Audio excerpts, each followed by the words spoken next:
Bien, vamos a comenzar con la parte de radiología cardiovascular torácica. Normal en la proyección de frente el índice cardiotorácico es patológico cuando supera 0.5 en un adulto o 0.6 en un niño menor de 5 años, o sea, se toma el diámetro transverso máximo en la proyección póstero anterior de tórax y el diámetro transverso máximo del tórax. Ahora, ¿cómo reconocemos una cardiomegalia? Vamos a hablar de la proyección de perfil, de la proyección de frente y también vamos a hablar de los distintos agrandamientos. Bueno, en lo que respecta a la proyección de frente en términos globales, podemos decir que cuando el índice cardiotorácico supera el 0.5, o sea que el diámetro transverso del corazón es más del 50% del diámetro transverso torácico. En la proyección de perfil podemos tomar un punto es el borde posterior del corazón, normalmente no debe sobrepasar la línea espinal, o sea que nosotros acá, por ejemplo, tenemos una cardiomegalia y acá tenemos un corazón normal. Debe haber un espacio claro retrocardíaco que separa netamente la silueta cardíaca de la línea vertebral. Cuando el corazón llega o sobrepasa la línea vertebral, podemos hablar de cardiomegalia. Esto tiene cierta relatividad, no es la radiología el método indicado para hablar de cardiomegalia porque, por ejemplo, en la proyección de frente podemos tener un índice cardiotorácico de 0.56 y ser normal, o podemos tener en otros pacientes 0.56 y ser patológico. O sea, la radiología no es absolutamente precisa en el diagnóstico de cardiomegalia. Podemos decir, y por eso toma datos tan groseros. Por ejemplo, decir que sobrepasa la línea espinal y qué pasa si esta silueta cardíaca llega hasta la línea espinal. Y en mi opinión, si llega hasta la línea espinal, ya es de sospechar una cardiomegalia. Y si sobrepasa la línea espinal, es seguro una cardiomegalia. Pero ya que llega a la línea espinal, es muy probable que sea una cardiomegalia. ¿Por qué? Porque no es exacta la radiología. Lo que uno puede decir que si el espacio claro retrocardíaco es grande y el corazón está lejos de la vértebra en forma subjetiva, es muy probable, ni siquiera podemos decir es seguro, que no hayan signos de cardiomegalia.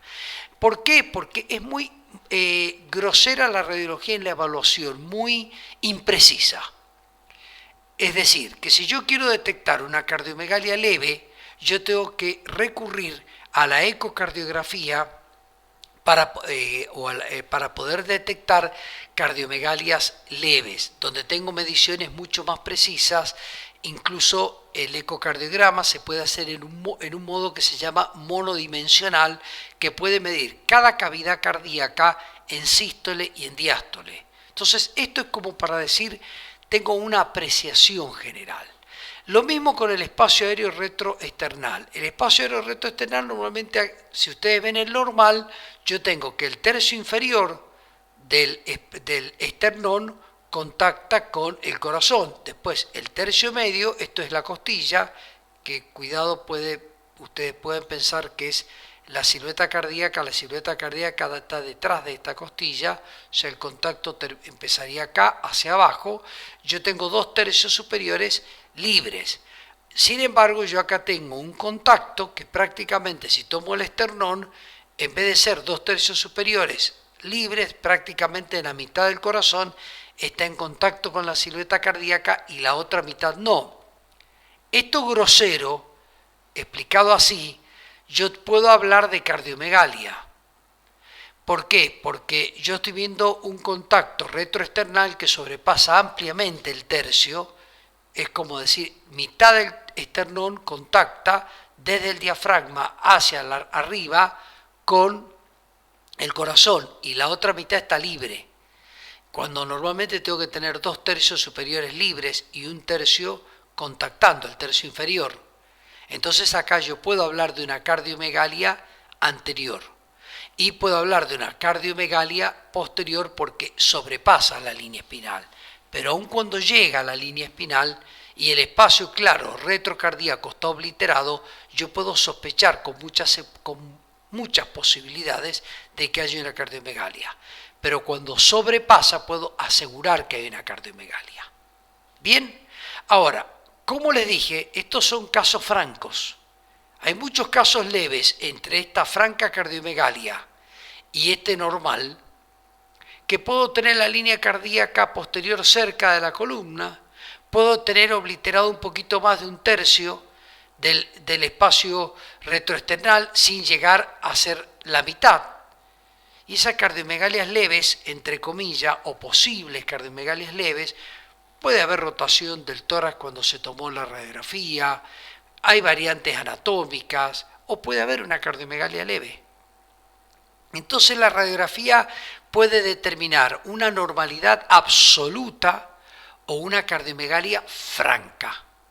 Y todo lo que es gris puede decirse impresiona, levemente aumentado, podría, siempre está en la duda, porque no es el método electivo. Lo mismo el índice cardiotorácico. 0,5 es un límite arbitrario. Incluso cuando miden 10 alumnos o 10 médicos distintos, podemos tomar uno 0,53, otro 0,56 y otro 0,49, porque no pusimos exactamente la regla precisa y el grado de magnificación, por más que sea posterior anterior y esté cerca el corazón de la placa, siempre algo existe y puede variar. Entonces, si el técnico colocó exacto o no exacto al tórax. En vez del ecocardiograma, el examen cardiológico por vía ecográfica es muy preciso porque, como les dije, es una apreciación en tiempo real, no hay magnificación y con un modo que es el modo monodimensional se puede medir funcionalmente los diámetros de cada cavidad cardíaca en sístole y diástole. Entonces, todos esos casos grises, si hay clínica para insuficiencia cardíaca, pedir un ecocardiograma fetal del adulto. Bueno, lo que les iba a decir es que cuando la parte anterior está aumentada, generalmente habla de cavidades derechas y la parte posterior de cavidades izquierdas. En este caso, que yo tengo una cardiomegalia global, puede ser o una insuficiencia cardíaca congestiva global, donde todo el corazón es insuficiente, o a veces los derrames pericárdicos que aumentan tanto la parte anterior como la parte posterior. Siempre pensar que el ventrículo derecho y la aurícula derecha son anteriores y la aurícula izquierda y el ventrículo izquierdo son posteriores, porque en realidad la disposición del corazón es que las cavidades derechas son anteriores y derechas y las izquierdas posteriores e izquierdas. Entonces, cuando yo estoy en el frente, el corazón que agranda hacia la derecha va a ser hacia la derecha, el corazón de las cavidades izquierdas va a ser hacia la izquierda, pero cuando estoy en el perfil, el corazón izquierdo va a irse hacia atrás cuando se agranda y el corazón derecho hacia adelante.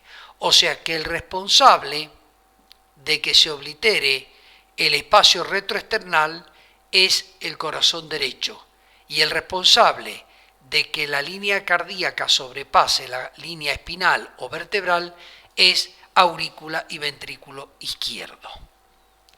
Bueno, el derrame pericárdico, la tomografía también es útil, igual que la ecografía, porque ustedes esto lo verían como una gran cardiomegalia, ustedes en la radiografía no pueden distinguir qué es corazón y qué es líquido, porque los dos dan opacidad. No pueden distinguir un derrame pericárdico del corazón, que en realidad es una bolsa de sangre. O sea, los dos son opacidades. Perfectamente la imagen que vimos recién puede ser un derrame pericárdico con una cardiomegalia global. Yo no puedo saber si es corazón o es el pericardio que tiene líquido. Normalmente, hasta 50 centímetros cúbicos de líquido se considera normal. La RX simple puede dar una cardiomegalia cuando se acumula líquido en pericardio. No es un agrandamiento cardíaco, por eso está entre comillas. Es una cardiomegalia en en un contexto donde posiblemente el tamaño cardíaco propiamente dicho esté normal y todo lo demás sea líquido en pericardio, como es esto. El corazón puede ser normal y tener una efusión o derrame pericárdico. La tomografía permite determinar qué es líquido y incluso la densidad del mismo. Por ejemplo, si es agua, si es hemorrágico va a ser más hiperdenso. La ecocardiografía puede ser más útil incluso, dado que permite un estudio funcional y anatómico del corazón con una relación costo-beneficio óptima. El estudio cardiológico gold estándar es el ecocardiograma, porque el ecocardiograma permite un estudio funcional de la válvula mitral, de la válvula tricúspide, de la válvula aórtica, de la válvula pulmonar y de la aurícula izquierda, aurícula derecha, ventrículo izquierdo, ventrículo derecho, fracción de eyección. Por ejemplo, si el ventrículo izquierdo tiene un diámetro tanto en la diástole y en la sístole se achicó un 70% es porque eyectó el 70% de la sangre. Si la sístole tiene un 80% menos de volumen porque se acortó un 80% con respecto a la diástole, es porque eyectó el 80% de la sangre. Puede determinar un aspecto anatómico y funcional con un método que es incruento, que está al alcance de todos y que tiene una relación costo entre lo que es el costo del método y el beneficio que obtenemos es muy superior a la tomografía, incluso a la resonancia magnética, porque actualmente se está haciendo estudios dinámicos con RMN dinámica y con tomografías multicorte que se hacen 160 cortes, los últimos tomógrafos de multicorte, y si ustedes toman permanentemente eso, te pueden tomar hasta el corazón en tiempo real, pero eso lleva una radiación inmensa y un costo económico grande, y la resonancia un costo económico grande. La ecografía inocua, sin irradiar, sin necesidad de colocarlo en un túnel de resonancia, un costo muchísimo más bajo, puede determinar la funcionalidad miocárdica, la característica del endocardio, la funcionalidad valvular. Es decir, que el gold estándar del complemento, cuando ustedes sospechan en una radiografía una cardiomegalia y no saben si es pericardio, corazón, y dentro del corazón no saben si es miocardio, endocardio, no saben si es una válvula que no funciona bien y agranda las cavidades izquierdas en la mitral o la tricúspide y agranda las cavidades derechas, el ecocardiograma prácticamente da respuesta a todo.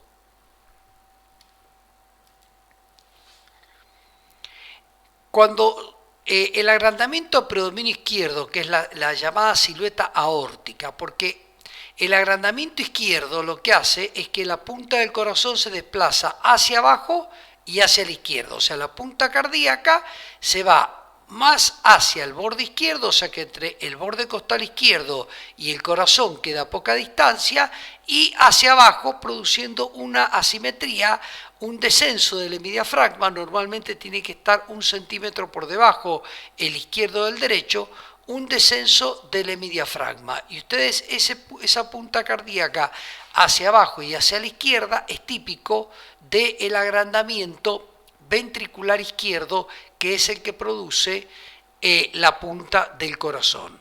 Bien, ese es un punto cuando aumentan el tamaño las cavidades izquierdas. El otro punto es que generalmente las sobrecargas izquierdas, ya sea por insuficiencia mitral, por insuficiencia de la válvula aórtica, por estenosis de la válvula aórtica que agranda las cavidades izquierdas pero produce turbulencia postestenótica, o sea, la aorta se termina dilatando. O sea, si yo tengo estrechada la válvula aórtica, el corazón izquierdo se agranda, porque el ventrículo izquierdo tiene que bombear sobre una válvula aórtica estrecha, ¿correcto? Al agrandarse el ventrículo izquierdo, la válvula mitral se dilata, entonces genera una insuficiencia mitral, entonces pasa de aurícula a ventrículo y vuelve ventrículo a aurícula, se agranda la aurícula izquierda. Cuando hay una estrechez de la válvula aórtica, el corazón, el ventrículo izquierdo al bombear lo hace con mucha fuerza, entonces se agranda y la sangre que pasa por el agujerito estenótico de la válvula aórtica genera turbulencia posterior a la estrechez, porque pasa por una zona estrecha y eso hace turbulencia y eso dilata la arteria aorta. Bien, si yo tengo insuficiente la válvula aórtica, significa no que esté estrecha, sino que sale por la aorta y vuelve de la aorta al ventrículo izquierdo. Sale por la aorta y vuelve de la aorta al ventrículo izquierdo. Sale por la aorta y vuelve de la aorta al ventrículo izquierdo. Eso no es estrechez, es insuficiencia. O sea que la aorta, la válvula aórtica no cierra bien. Entonces abrió, sale, cierra mal y vuelve. ¿Y qué genera? Sobrecarga del ventrículo izquierdo y dilatación. Y también la aorta que recibe y vuelve, recibe y vuelve, recibe y vuelve, se dilata también. Al dilatarse el ventrículo izquierdo, se dilata la mitral.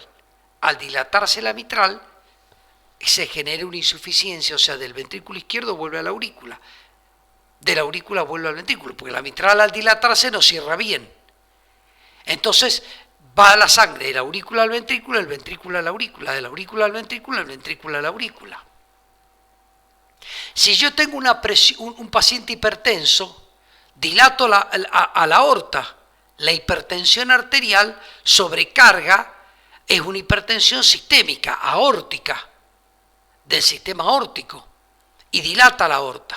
Pero la hipertensión sobrecarga al ventrículo izquierdo, porque el ventrículo izquierdo tiene que estar bombeando sobre un sistema aórtico hipertenso, sobre un sistema aórtico de presión alta, sobre un sistema aórtico que le hace resistencia, que tiene alta presión.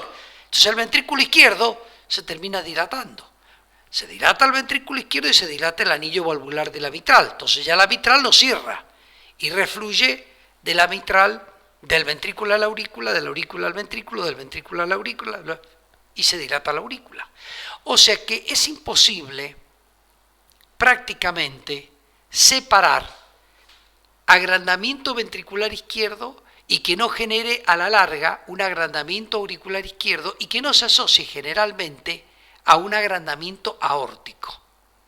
O sea, cuando hay sobrecarga o problemas en la válvula mitral que termina en una dilatación de la aurícula izquierda, el ventrículo izquierdo termina dilatado, va a dilatar el anillo aórtico y va a dilatar la aorta, o sea lo que sea, va a terminar dilatando la silueta cardíaca del ventrículo izquierdo, de la aurícula izquierda y de la aorta. Prácticamente no se puede separar un tema de otro. Entonces, la clásica es que se diga que cuando hay un agrandamiento con sobrecarga predominante única, de predominio izquierdo, lo que se llama silueta aórtica. ¿Por qué? Porque tiene la aorta, que se llama botón aórtico prominente. Como no afecta a la pulmonar, pero yo tengo el ventrículo izquierdo que está agrandado, yo tengo el ventrículo izquierdo más convexo, yo tengo el ventrículo izquierdo más hacia la izquierda, yo tengo la punta cardíaca más hacia la izquierda.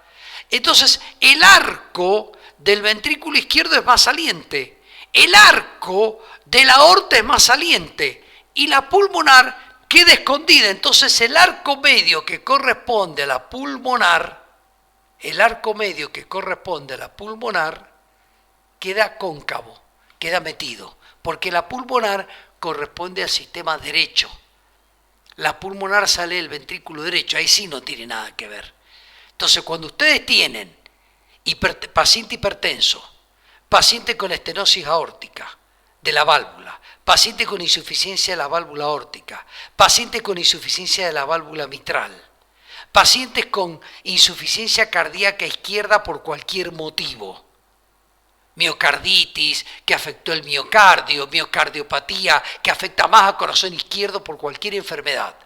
Entonces ustedes estudian clínica médica y le dicen, tal enfermedad produce estenosis de la válvula aórtica, tal enfermedad produce estenosis de la válvula mitral, insuficiencia de la válvula mitral, tal enfermedad produce miocarditis o miocardiopatía a predominio de cavidades izquierda. Bien, esperen encontrar esta radiografía. Van a encontrar una aorta generalmente prominente, un ventrículo izquierdo muy prominente, un descenso del hemidiafragma izquierdo, una punta cardíaca cercana a la pared costal izquierda y como el corazón derecho en este caso no está afectado, la pulmonar queda como metida adentro porque la arteria pulmonar forma el arco medio, forma esta parte. Tenemos el arco aórtico, el arco pulmonar y el arco ventricular izquierdo. Esto saliente, esto queda normal y esto saliente. Entonces se llama arco medio excavado, no porque la pulmonar sea chiquita, pero si saco hacia la izquierda la aorta, saco hacia la izquierda el ventrículo izquierdo y dejo la pulmonar en su lugar, queda como excavado, como metido, típico. Silueta izquierda, silueta aórtica o lo que sería correspondiente, silueta aórtico-izquierda. ¿Bien? Entonces, esto es muy común encontrarlo en un hipertenso, por ejemplo. Es la causa más común. En un paciente hipertenso crónico van a encontrar este tipo de silueta cardiovascular. Después tenemos el agrandamiento de derecha. Pasa lo mismo. No puedo separar funcionalmente y anatómicamente la aurícula derecha del ventrículo derecho de la arteria pulmonar. A la larga, estenosis, insuficiencia, tricupidia, pulmonar, hipertensión del circuito menor, del circuito pulmonar, hipertensión pulmonar, sobrecarga derecha, miocardiopatías que afectan enfermedades que producen miocarditis o miocardiopatía, pero que afectan el corazón derecho. Pasa lo mismo. Acá ocurre que la arteria pulmonar que forma el arco medio es la que sobresale. Cuando se hipertrofia el corazón derecho, la punta cardíaca del ventrículo izquierdo no se desplaza hacia la izquierda. El ventrículo derecho no forma la punta del corazón, lo forma el ventrículo izquierdo. Acá lo que estamos haciendo es que el ventrículo derecho se agranda, ¿correcto? Se agranda el ventrículo derecho. Cuando se agranda el ventrículo derecho, se tiende a producir una especie de, llamémosle, desviación del eje cardíaco hacia la derecha, porque el ventrículo derecho es derecho y anterior, la aurícula derecha es derecha y anterior, las cavidades izquierdas son izquierdas y posteriores. Bueno, cuando agrandamos las cavidades derechas, es como el eje cardíaco se tiende a ir hacia la derecha y se produce una rotación, porque se produce una rotación del corazón que eleva la punta cardíaca.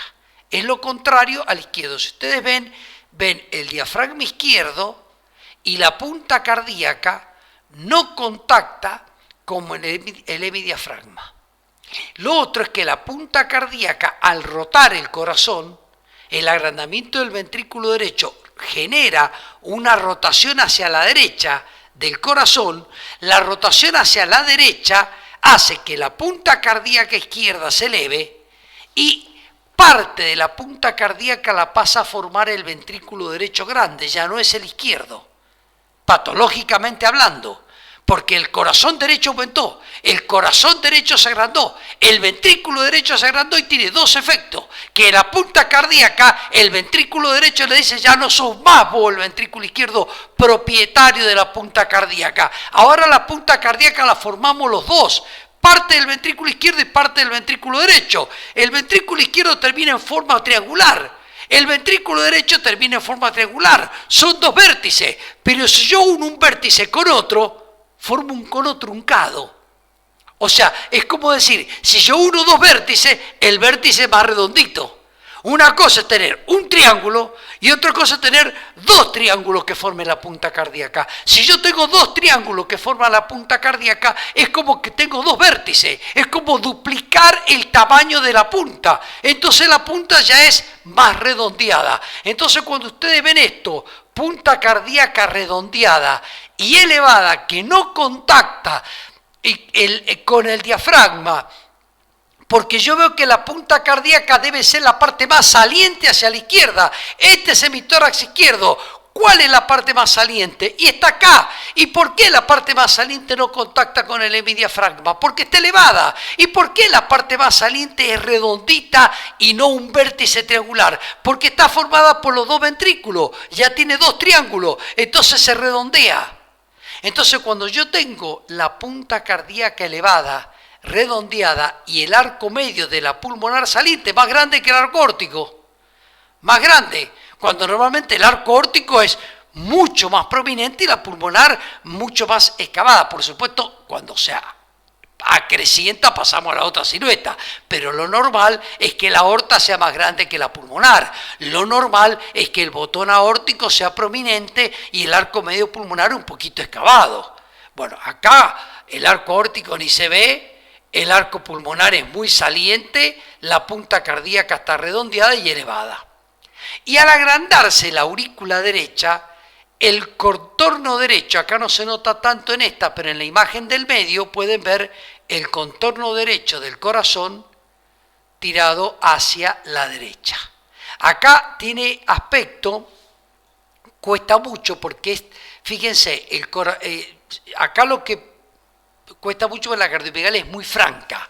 Este es el perfil, fíjense cómo está obliterado el espacio cardíaco. Y yo diría que ya está formando parte del izquierdo, porque ustedes fíjense que hay en estas dos imágenes un poco combinación de los dos signos, porque yo tengo el arco medio pulmonar que debería ser excavado, plano, prácticamente igualado al aórtico. Me está diciendo que la pulmonar es grande, porque normalmente la aorta es grande, forma el botón aórtico y el arco medio excavadito. No muy excavado, pero excavadito. Bueno, acá prácticamente la aorta no se nota, porque el arco medio pulmonar es saliente. ¿Eso qué es lo que es? Eso es derecho. ¿Qué más veo? La punta cardíaca alta, no contacta con el diafragma, muy alta, prácticamente muy arriba. Entonces el corazón está rotado, la punta cardíaca redondeada. Entonces, ¿qué es eso? Derecho. ¿Qué más veo? Sobrepasa bastante prominente el corazón, la aurícula derecha, hacia el hemitórax derecho. Sin embargo, el corazón está cerca de la parrilla costal izquierda, y eso es más que todo izquierdo, porque el corazón derecho rota el corazón, no lo lleva tanto hacia la parrilla izquierda, al contrario. El corazón derecho, cuando es puro el agrandamiento, o sea, solamente tengo agrandamiento de cavidad derecha, el eje cardíaco lo llevo a la derecha. Por eso pasa a que la punta del corazón ya es patrimonio de los dos y se redondea y se eleva. Pero acá yo estoy viendo que este corazón está muy pegadito a la parrilla costal izquierda, entonces puedo pensar que es mixto, es derecho e izquierdo, aparentemente a predominio derecho, porque la aorta no la veo prominente para nada. Cuando yo hago el perfil, veo que es a predominio derecho. Yo les dije que la parte anterior eran las cavidades derechas, un poco más oblitera el esternón superior. Y la cavidad izquierda no llega a la línea espinal. Fíjense, esta es la vértebra, entonces yo teóricamente tendría que decir que el corazón izquierdo es normal. Sin embargo, es muy poquito el espacio aéreo que tengo retrocardíaco. Casi la línea cardíaca posterior está llegando a la línea espinal. Si eso le sumo que el corazón está casi llegando a la parrilla costal izquierda, estoy seguro que algo de ventrículo izquierdo está aumentado de tamaño, algo de aurícula izquierda está aumentada de tamaño, algo de corazón izquierdo está aumentado de tamaño. Esto es lo que se llama cardiomegalia global a predominio derecho. Cardiomegalia global a predominio derecho. Yo puedo tener también signos de cardiomegalia global a predominio izquierdo. Uno tiene que saber entonces que el corazón derecho redondea la punta en el frente. El corazón derecho eleva la punta cardíaca del diafragma. Y el corazón derecho hace que se aplane el arco medio o sobresale el arco medio por la arteria pulmonar derecha. El corazón derecho hace que la línea auricular derecha sobresalga en el hemitórax derecho. Y el corazón derecho oblitere el espacio retroesternal anterior en la proyección de perfil. Y el corazón izquierdo, El corazón izquierdo hace que el diafragma descienda, que la punta cardíaca se vaya hacia la izquierda cerca de la parrilla costal izquierda, hace que la punta cardíaca sea puntiaguda, no redondeada, pero que sea en vértice triangular, puntiaguda y que esté desplazada hacia la izquierda, cerca de la parrilla costal izquierda, descendida, con descenso del hemidiafragma. El corazón izquierdo hace que la aorta sea prominente, y el corazón izquierdo hace que la parte de la línea posterior del corazón en el perfil sobrepase la línea espinal. Entonces yo tengo que saber qué signos son de izquierdo, qué signos son de derecho, y determinar no solo un índice cardiotorácico, sino decir, acá está agrandado el lado derecho, acá está agrandado el lado izquierdo, acá está agrandado los dos lados, acá está agrandado los dos lados a predominio derecho o agrandado los dos lados a predominio izquierdo. En este perfil está agrandado los dos lados. Fíjense el espacio retroesternal derecho y fíjense el izquierdo. Es una cardiomegalia global.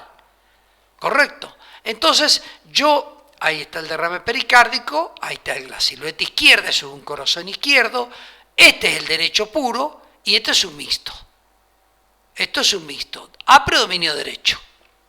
Bien, ¿quedan claros cuáles son los signos de corazón derecho agrandado, espacio retroesternal obliterado en el perfil, punta redondeada, cardíaca, punta de corazón elevada, línea auricular derecha en hemitórax derecho prominente, arco medio de la pulmonar saliente, lo que lo hace plano, parecido a la aorta, o a veces hasta más prominente que el arco aórtico.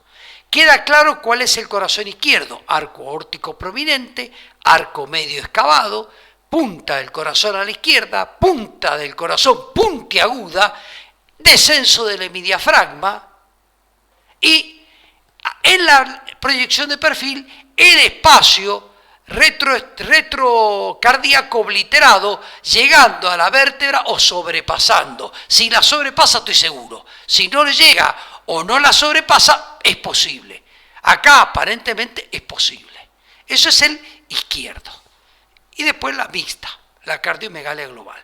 Cuando es global, siempre hay que plantearse la posibilidad de que sea un derrame pericárdico y no el corazón propiamente dicho. Si bien el pericardio forma parte del corazón, son dos cosas distintas. Un corazón dilatado es un corazón insuficiente. Un derrame pericárdico puede ser por una inflamación del pericardio y el corazón bombear perfectamente. Eso hay que tenerlo claro. Entonces, cuando ven una cardiomegalia global, el ecocardiograma, igual siempre va la ecocardiografía. Pero es importante que ustedes pongan una placa o una tomografía o vean una placa y digan, hay una cardiomegalia a predominio izquierdo, a predominio derecho, es global, es izquierda sola, es derecha sola. Y pedir el ecocardiograma para determinar la causa, y habiendo hecho y diciendo en el pedido, solicito ecocardiografía RX de tórax con silueta que impresiona agrandamiento de cavidades izquierda y aorta. Eso es importante porque el ecocardiografista ya determina que ustedes como clínico hicieron una correcta apreciación sobre su paciente. En la insuficiencia cardíaca hay primero edema intersticial, después derrame pleural y después condensación alveolar. Nosotros vimos todo esto en patrón intersticial, en patrón de derrame pleural y en patrón de condensación alveolar. Dijimos que las tres cosas son bilaterales porque la insuficiencia cardíaca hace que la sangre vaya quedando en el pulmón, el corazón normalmente toma la sangre del pulmón y la bombea y la lleva a la circulación general. En la insuficiencia cardíaca el corazón no toma la sangre del pulmón y no la no la bombea y se va acumulando en pulmón. Y primero es en el intersticio, porque los vasos van en el intersticio y produce edema intersticial.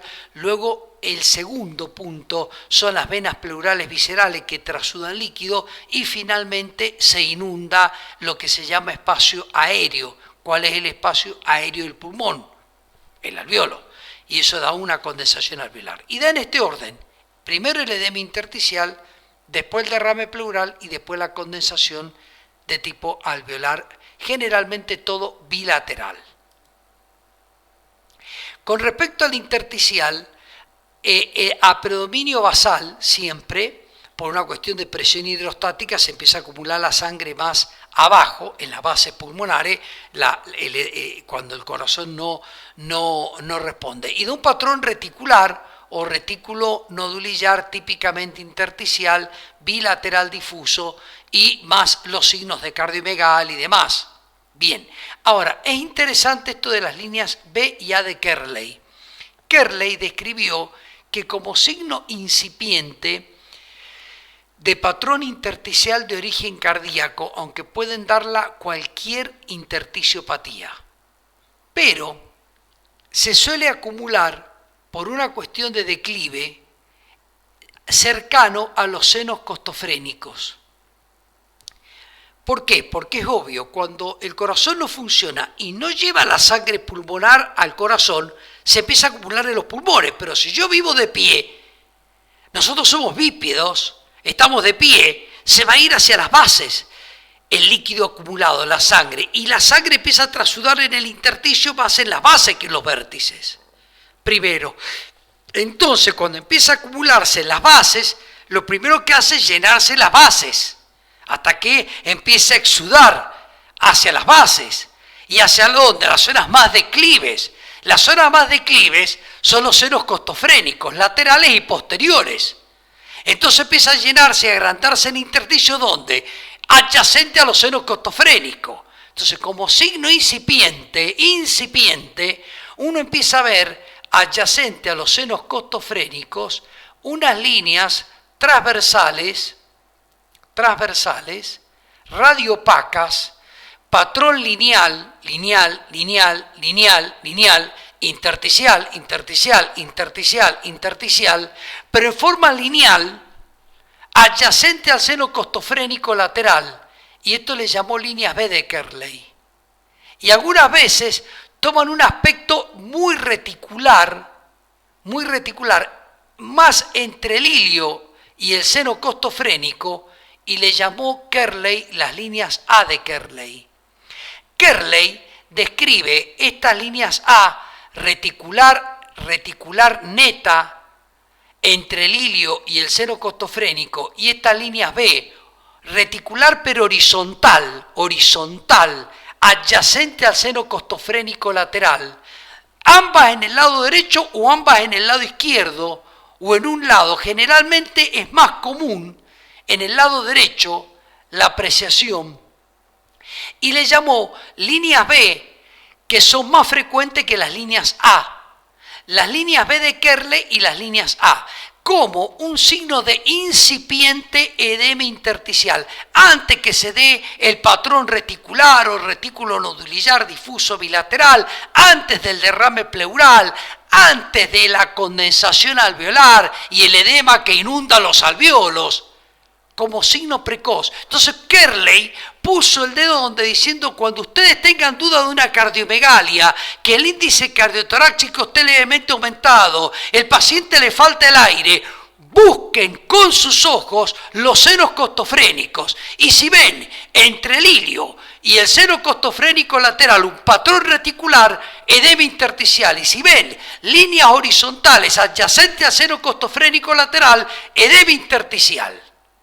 Y eso le llamó signo, líneas B a las horizontales y A a las reticulares. ¿Por qué A a las reticulares? Porque la reticular es menos frecuente que la B, pero la reticular marca el patrón intersticial típico retículo nodulillar. Entonces dijo, esa es la A.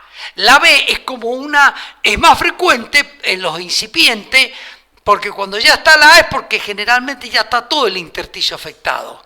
La B es la que más importancia tiene porque son muy sutiles, horizontales, todavía no hay un patrón reticulonodular intersticial franco, entonces la B tomó mucha importancia para los signos precoces de edema intersticial.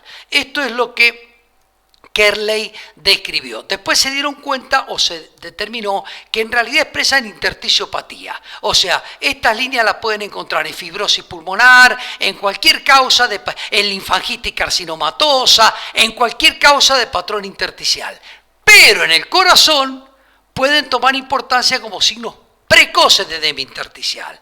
Después se establece, segunda fase, el derrame pleural, generalmente bilateral. Y después se establece la inundación del espacio aéreo bilateral desde el ilio hacia los costados por edema pulmonar con nódulos alveolares algodonosos de contorno mal definido, confluentes, con presencia de espacios aéreos respetados que sería el alveolograma, la opacidad mal definida, contorno mal definido, cuesta decir dónde empieza, cuesta decir dónde termina, son opacidades algodonosas de contornos mal definidos, no son nódulos como los intersticiales que son típicos, y esto ya habla de condensación alveolar bilateral como si fuera una neumonía masiva bilateral, pero en un patrón de cardiomegalia, en un patrón de insuficiencia cardíaca, y este es el edema agudo de pulmón o edema pulmonar clásico. Cuando uno dice hay edema de pulmón por cardiomegalia o por insuficiencia cardíaca, se refiere a la etapa final, pero lo anterior son etapas más precoces. La cefalización de flujo es un signo interesante de insuficiencia cardíaca. Esto es un corazón derecho. Fíjense la aorta, el arco medio cómo sale, y no es que el corazón izquierdo esté desplazado hacia la izquierda, sino al contrario, como que el borde es plano, faltaría la punta redondeada, el corazón elevado, la punta cardíaca elevada, pero es un corazón derecho. Bueno, cuando hay insuficiencia cardíaca, lo que suele pasar es que como en la parte basal se empieza a congestionar, a edematizar, a aparecer las líneas B de Kerley, la sangre acumulada en el pulmón empieza a ocupar el ápice. El ápice, no es que se vaya al ápice, no le queda otra, empieza a acumularse y dice las bases están llenas, las bases están congestionadas, las bases del pulmón no dan más, las bases del pulmón no nos dan lugar. ¿A dónde vamos? Arriba. Empiezan a ser más grandes o iguales los vasos del ápice con respecto a los vasos. Una relación 1:1 ya habla de que es más grande, se han agrandado los vasos apicales, porque normalmente los apicales son finitos y los basales grandes. Yo acá veo que cuando es 1:1, o sea que esto es igual a esto, o sea la parte inferior igual a la superior, ya digo que es cefalización, redistribución de flujo, se redistribuyó porque no le quedó otra, las bases están totalmente congestionadas. Esta cefalización de flujo es interesante para diferenciar un patrón intersticial reticular de origen hemodinámico cardíaco de uno fibrosa, porque eso no lo da la fibrosis sino que lo da típicamente cuando hay congestión, algo que se mueve, hemodinámico, que la base no me da y me voy para arriba. Se llama cefalización o redistribución de flujo, signo de insuficiencia cardíaca, signo de hipertensión pulmonar por acumulación de líquido en los pulmones porque el corazón no funciona. Bueno, con eso hemos hablado del índice cardiotorácico, los signos de agrandamiento en la proyección de perfil, el derrame pericárdico, la silueta aórtica, la silueta derecha, la silueta combinada, las líneas de Kerley como edema intersticial, el derrame pleural como lo que sigue, el edema alveolar, lo último, y la redistribución de flujo, cefalización, para diferenciar el patrón intersticial cardíaco del patrón intersticial de otros casos. Entonces hemos hablado del edema intersticial, el edema alveolar, el derrame pleural, las líneas de Kerley A y B de Kerley, la silueta cardíaca izquierda, la silueta cardíaca derecha, la cardiomegalia global, el derrame pericárdico versus el real agrandamiento cardíaco, tomografía computada y ecocardiograma, y el índice cardiotorácico. Muchas gracias.